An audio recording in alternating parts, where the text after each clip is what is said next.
A lot of people are having their reservations on Dak Prescott as it relates to the scrimmages and things like that. I'm just going to give you guys my quick thoughts on this whole entire deal. I really appreciate each and every last one of you all. Thank you all for being part of this thing.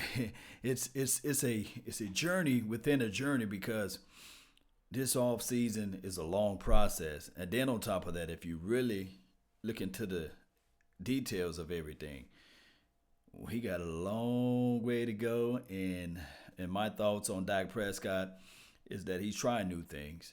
I mean, that's what we can see out there. And then on top of that, Ezekiel Elliott, news out there stating that it's not necessary that he have to be there tomorrow, because his contract is still 2 more years remaining. So it's really not going to be a factor whether or not he shows up at all tomorrow. So those are things that we have to really think about, Cowboy Nation. I really want to say this too. Here's the thing. When we look into Dak Prescott's overall skill set, he never been a type of guy that been like amazing in practice, right? He never been this guy that's like you're just going to galvanize everything in practice. He's never been that guy. One can argue and say this to themselves as well, is that he may not ever be that guy that you look up and say, hey, this guy is showing out in practice. No. But my thing is, what you would see out of Dak Prescott, his overall skill set, are the intangibles. And I know it kind of sounds like a broken record at this point, but we have to really think about it, Cowboy Nation. It's never to overanalyze this thing. And don't buy into what Jerry Jones is saying too. Shout out to you, Ventura. Shout out to you, Jacob, man. Thank you on the Periscope and also on the Facebook panel. Really appreciate you. Tom, Jasper in the house. Really do thank you for holding it down over here. Good morning to everyone. I hope you guys got your coffee. I left my coffee in the other room. I need to go grab it right now. But I'm talking to you all this early this morning. So don't listen to what Jerry Jones have to say too. Remember, he said Brandon Whedon throw the best balls out there. And now he's saying that I never seen a running back with the visions of Alfred Morris.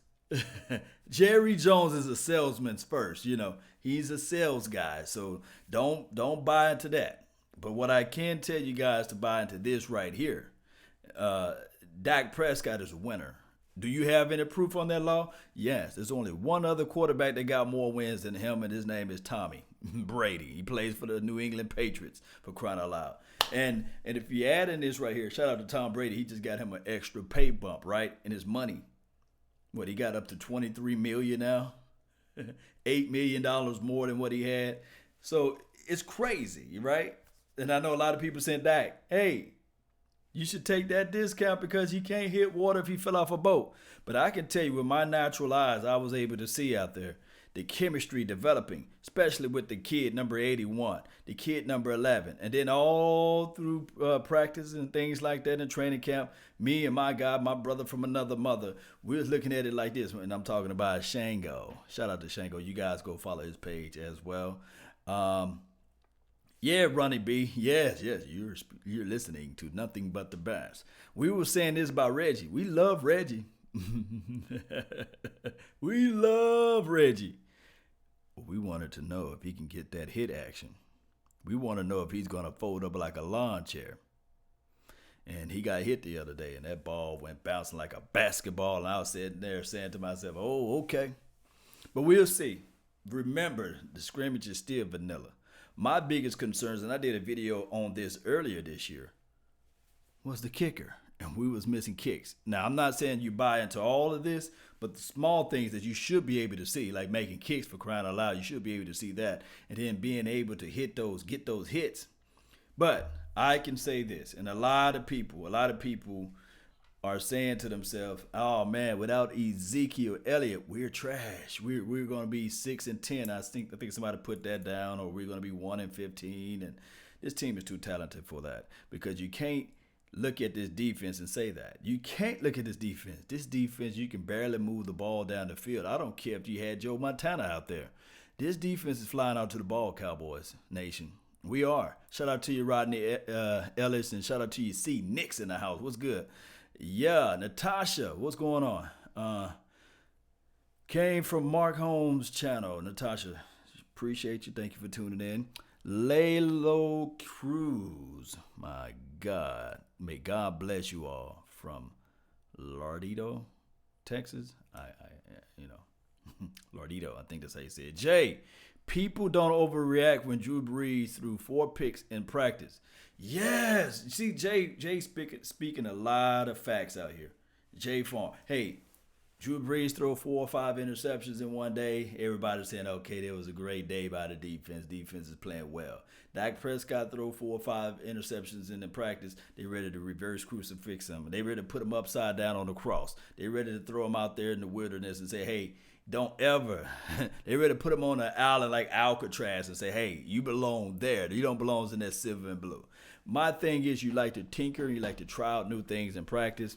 And moving a little bit further with the running back, I wanted to touch on this. I'm not going to keep you guys long, but I want to say this with the running back.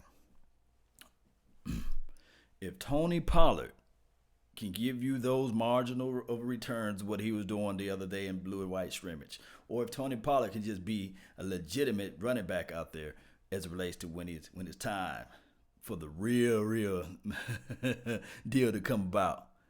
And then you sprinkle in what the other guys are able to do. It's a whole lot different than what we were talking about in 2017. Look, I know how you guys feel. We're saying that finally we got all of these things together and Ezekiel Elliott is holding out like a baby. That's not the case. Contracts are different. Byron Jones, reason why he can sit out there and say, well, I'm going to go out there and practice and play. Because their life expectancy is a whole lot different than a running back, right? Running backs' careers are anywhere from 3 to 4 years. Now, my thing is with Ezekiel Elliott, I know Jay, he disagrees with me with Ezekiel Elliott's situation. And I understand everybody. Look, my whole mentality on this is that I'm not trying to change your all minds. And I'm not here to just say, okay, I'm right, because trust me, I'm wrong tons of times. I'm wrong a lot of times, actually. So, but what I'm saying is that Ezekiel Elliott, I always would say this, he starts off slow. And running backs, you got to get used to getting hit. You got to get used to the flow of the offensive line. We got little knickknacks over here and these sorts of things. But what I'm saying is, what I'm trying to get out is that if we can just have some type of quick burst from Tony Pollard and you sprinkle in the other kid, Darius Jackson, and if you also have the boy, I want to say Mike Weber or Weber. You guys let me know how you say that last name. But if you have some of those good things out there, and I know that Chun, he's doing a great job. He might make this team just sure along of special teams. He's a bigger guy out of the running backs, and he can play special teams well. So, Hope, appreciate you. We love you too. Yes, Pablo, he says, I think starting with Pollard in this season without Zeke would be better with the team revolve more around Dak. I guess that's the $33 or the $34 million questioning. Can Dak Prescott win without Ezekiel Elliott? I would say, and I think, Jay, let me know if I'm misquoting you. I think that you said at one point we were 3-5 with Ezekiel Elliott. So I'm not saying that Ezekiel Elliott is trash or anything. Don't get my words twisted, Cowboy Nation. But we were 3-5 with Ezekiel Elliott. Let that sink into your mental. So when we start talking about Amari Cooper, his abilities, and then you talk about the growth measures of a Gallup, and then you add in the fact that Randall Cobb, you can play him on the outside and slide him inside, because you couldn't do that last year with number 11. You couldn't put that brother on the outside and expecting him to win his one-on-one in individual battles, regardless of who you have throwing the ball to him. I encourage each and every last one of you all to pull film tape, pull film studies. If you can find me five good solid plays from even when Tony Romo was playing football, of balls caught on the outside from number 11, I will wait.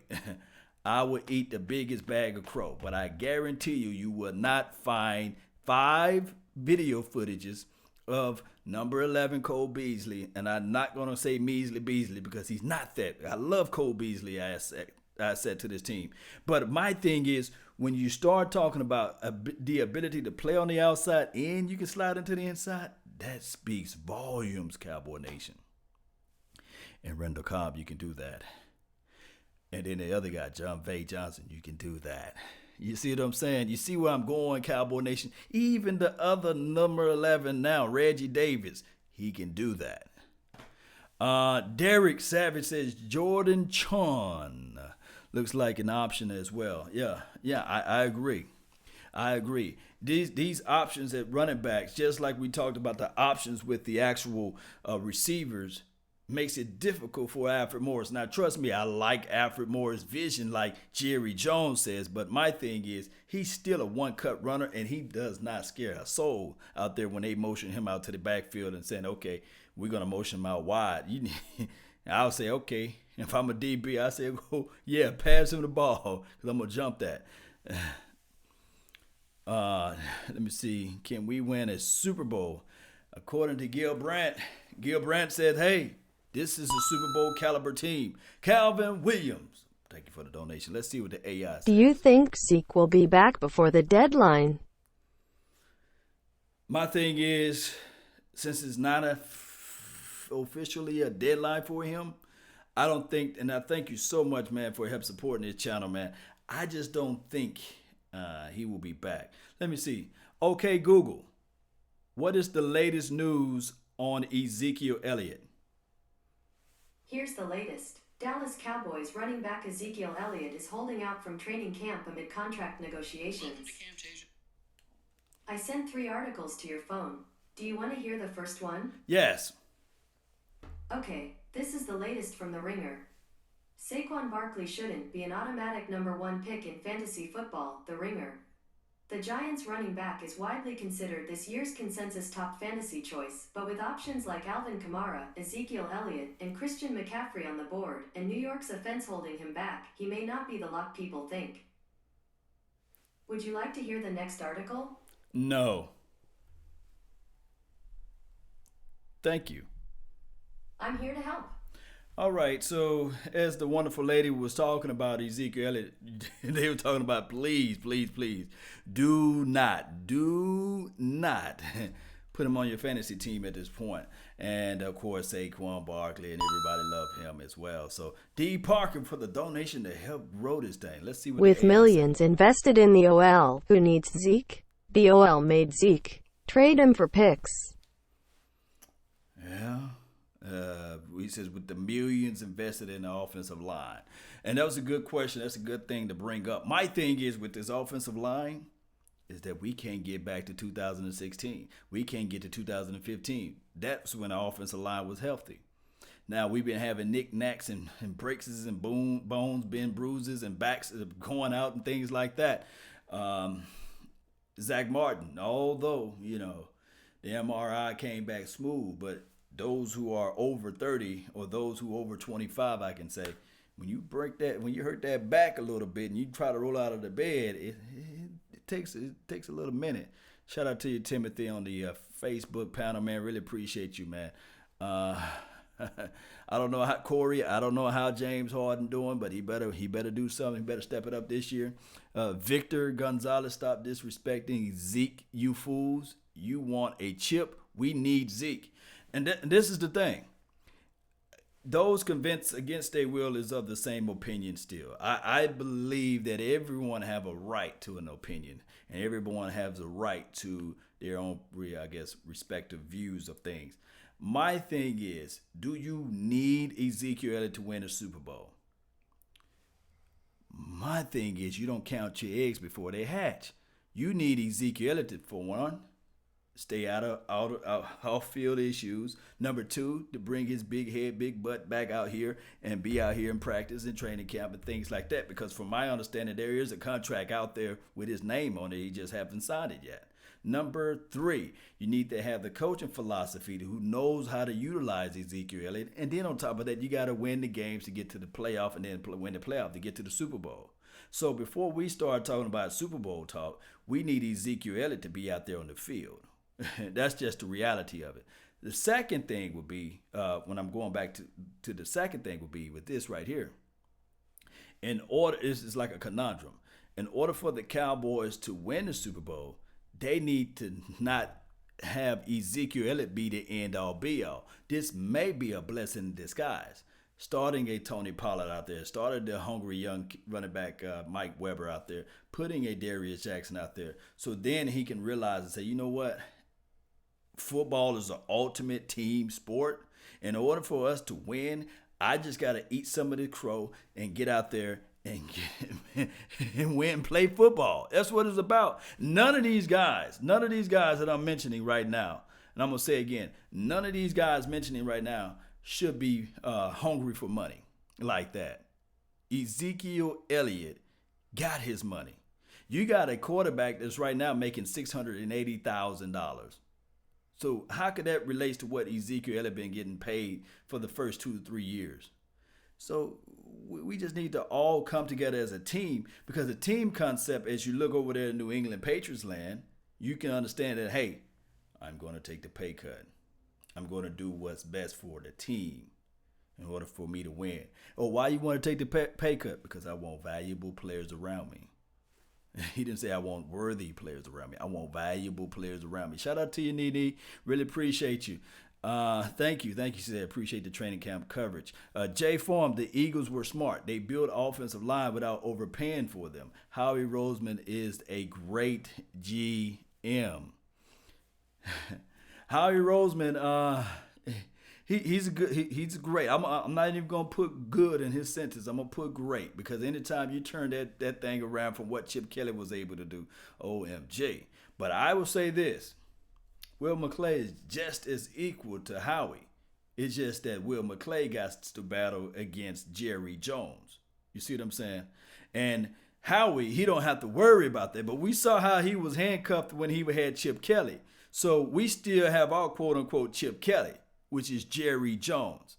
And now that we're seeing some waves of Jerry Jones stepping back and having his son into the mix, Stephen Jones, we do see a little bit better philosophy within his draft. But in the last, since 2010, I think somebody put out a stat. I think it was Jesse. He said that all of our draft picks, outside of a Morris Claiborne and outside of a Taco, made it. All of our first round draft pick made it to the Pro Bowl, and some of the likes of the All Pros level. So we've been doing a pretty good job so far. All right, your boy, 3464, Cooper Rush or Mike White. Both of them boys stepped it up during these OTAs and practices.